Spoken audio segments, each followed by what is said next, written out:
Hey guys, welcome back for another video.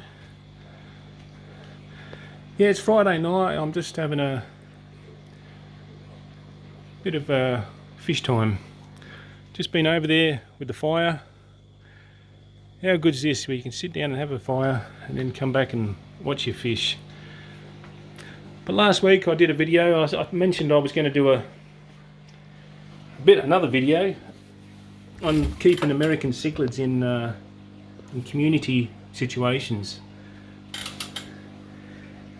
Now, if this was on Facebook or one of those social media groups, people that have kittens about this, you get all sorts of comments on overcrowded, you know, you're the worst person in the world, blah blah blah.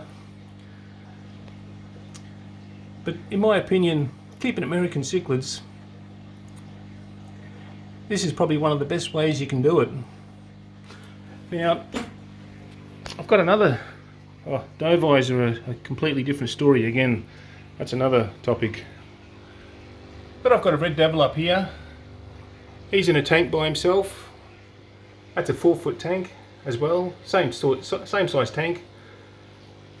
What's the benefits of this? I suppose, yeah, I mean he's not getting any fights. There's no injuries on him. He's a bit bored sometimes, I think. When I'm here, this is pretty much him. He's up against the glass waiting to be fed. When I'm not here, if I look through the window and see what the fish are doing, he spends most of his time over in this corner just watching the fish in the next tank. But I suppose he's happy. I mean, he's just plodding along. He eats more. I feed him more because there's one fish in there. I can actually feed him a lot more than the others. It's not going to dirty the water.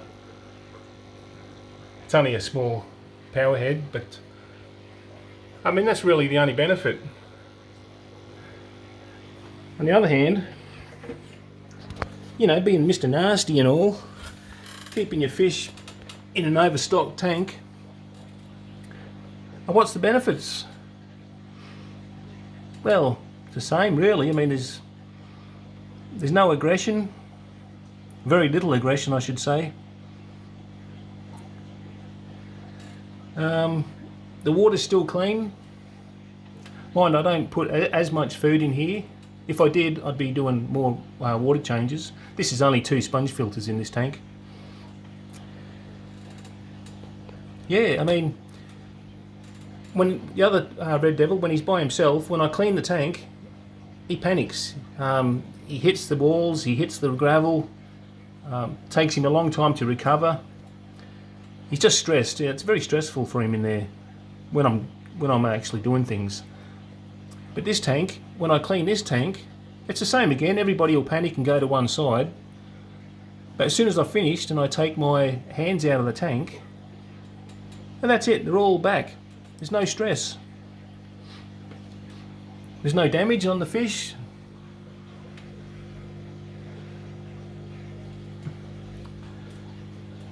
I'd like to probably add a couple more in here if I could. Depends on how well the filters can handle the extra food.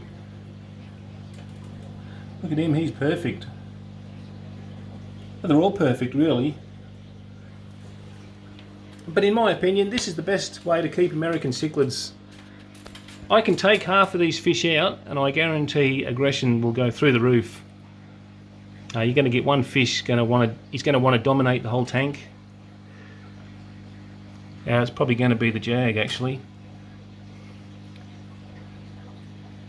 But there's 8 fish in this tank.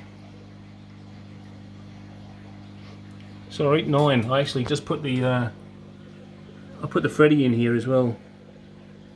It's a female, I believe. But what's your thoughts? Let us know in the comments. Keeping American cichlids, I reckon this is the best way. It doesn't matter what other people say. They probably don't even have fish. And they definitely don't have American cichlids. But there's no aggression, nobody's stressed, nobody's panicking, nobody's damaged. This is the best way to keep American cichlids. Thanks for watching. See yous.